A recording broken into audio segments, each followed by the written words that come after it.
पिता के जीवन में पुत्री बनकर कौन आती है? पुराणों से मिला एक अविश्वसनीय सत्य। शास्त्रों में कहा गया है पुत्र भाग्य से उत्पन्न होता है और पुत्री पुण्य से।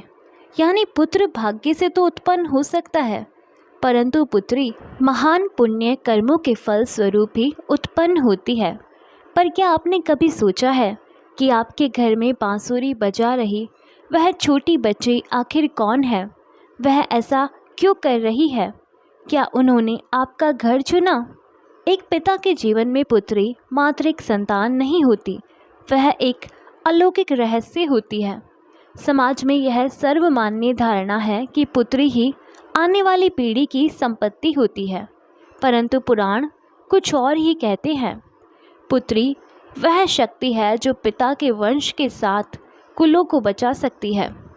आज की लंबी और गहन चर्चा में हम एक बेटी के रूप में जानेंगे पिता के जीवन में वास्तव में कौन आता है। ऋषियों ने पुत्री को लक्ष्मी से भी अधिक स्थान क्यों दिया? अंत तक वीडियो देखें, क्योंकि अंत में गरुड़ पुराण से संबंधित जानकारी दी गई है। इससे आपकी बेटी के प्रति आपका नज़रिया हमेशा के लिए बदल जाएगा। सनातन धर्म में ऋणानुबंध एक बहुत ही शक्तिशाली शब्द है। हम इस संसार में किसी से भी यूं ही नहीं मिलते। शास्त्रों में कहा गया है कि जब कोई आत्मा पुत्री के रूप में पिता के घर में प्रवेश करती है, जब ऐसा होता है तो इसके पीछे 3 मुख्य कारण हो सकते हैं। सद्गुण का पुरस्कार। यदि एक पिता पिछले जन्म में वह बहुत ही परोपकारी और दयालु थे, लेकिन एक उच्च कोटि की पवित्र आत्मा उनकी सेवा करने के लिए बेटी बनकर उनके घर आई। अपूर्ण प्रेम। कभी कभी पिछले जन्म का कोई प्रियजन होता है जिससे आत्मा का जुड़ाव होता है। यह गहरा प्यार था। वह एक बेटी के रूप में उस प्यार को पूरा करने के लिए वापस लौटी। वंश मोक्ष। पद्म पुराण के अनुसार यदि किसी वंश के पूर्वज मोक्ष की प्रतीक्षा कर रहे हो, यदि ऐसा है तो उस वंश में एक आत्मा पुत्री के रूप में आती है जिसका सद्गुण 21 पीढ़ियों को नरक से मुक्ति दिलाता है। हम में से कई लोग सोचते हैं कि बेटी का मतलब खर्चा होता है, लेकिन धर्म ग्रंथ कहते हैं कि घर में बेटी का आगमन आपके बैंक बैलेंस पर नहीं, बल्कि आपके परिवार पर पड़ता है। सद्गुण संतुलन बढ़ रहा है। पुत्री की महिमा को समझने के लिए हमें हिमालय के राजा और माता पार्वती की कहानी देखनी होगी। हिमालय के राजा पर्वतों के स्वामी थे, लेकिन उनके हृदय में शांति नहीं थी। वे ब्रह्मांड की माता को अपनी पुत्री बनाना चाहते थे। उनके कठोर नियम कायदों ने उन्हें और भी अधिक दृढ़ बना दिया। उनकी तपस्या से प्रसन्न होकर देवी पार्वती का जन्म उनके घर में हुआ। हिमालय राज जानते थे कि उनकी बेटी साधारण नहीं थी। जब वह पार्वती का विवाह शिव जी से करा रहे थे, तब उनके आंसुओं से पूरा ब्रह्मांड द्रवित हो गया था। यह काँप रहा था। पुराणों में इस पुत्री की विदाई का वर्णन है। इसे दुनिया का सबसे कठिन काम कहा गया है। क्यों? क्योंकि पिता जानता था कि वह सिर्फ अपनी बेटी को ही नहीं, बल्कि अपने भाग्य या भाग्य लक्ष्मी को भी अपने घर से विदा कर रहा है। एक पिता जो अपनी बेटी का सम्मानपूर्वक पालन पोषण करता है और उसे सक्षम हाथों में सौंपता है, वह ब्रह्मलोक में स्थान प्राप्त करता है। यह पुत्री का उपहार है। हमारे समाज में एक बहुत ही गलत धारणा प्रचलित है। बेटी दूसरों की संपत्ति होती है, लेकिन ब्रह्म वैवर्त पुराण इस विचार का खंडन करता है। ये कहता है कि बेटी पिता की संपत्ति होती है।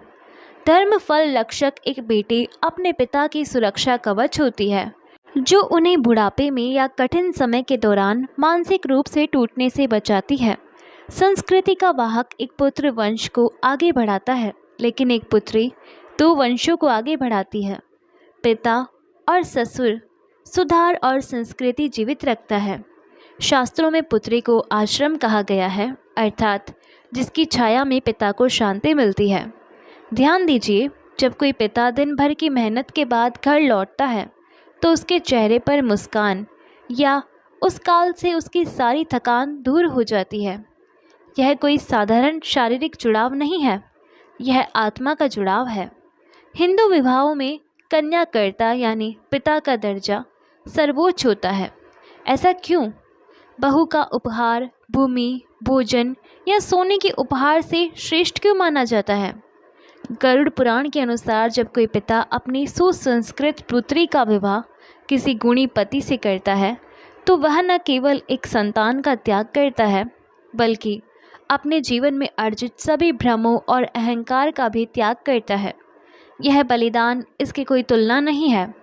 ऐसा कहा जाता है कि बहू को सौंपते समय पिता द्वारा पढ़े जाने वाले मंत्र उनके पूर्वजों को प्रसन्न करते हैं और उन्हें स्वर्ग में उच्च स्थान प्राप्त होता है। जिनके पास पुत्री नहीं होती वह इस परम सद्गुण से वंचित रह जाते हैं। इसलिए पुत्री होना ही सर्वोपरि है। क्या मोक्ष का सीधा मार्ग मिला है? आधुनिक विज्ञान भी इस बात को स्वीकार कर रहा है कि पिता और पुत्री के बीच एक विशेष प्रकार का भावनात्मक संबंध होता है जो पुत्रों के बीच के संबंध से कहीं अधिक है। शोध से पता चला है कि पिता का अपनी बेटियों के प्रति प्रेम, सुरक्षात्मक व्यवहार से उसके मस्तिष्क में ऑक्सीटोसिन हार्मोन का स्राव बढ़ जाता है जिससे पिता की आयु बढ़ जाती है। आध्यात्मिक विज्ञान कहता है कि पुत्री शक्ति का प्रतीक है। जहाँ नारी शक्ति का सम्मान होता है वहाँ वास्तु दोष नहीं होता। यदि आपके घर में हमेशा स्पष्ट और सकारात्मक रहे लेकिन यह भी जान ले कि आपकी बेटी के पदचिन्ह वहाँ एक आशीर्वाद के रूप में काम कर रहे हैं।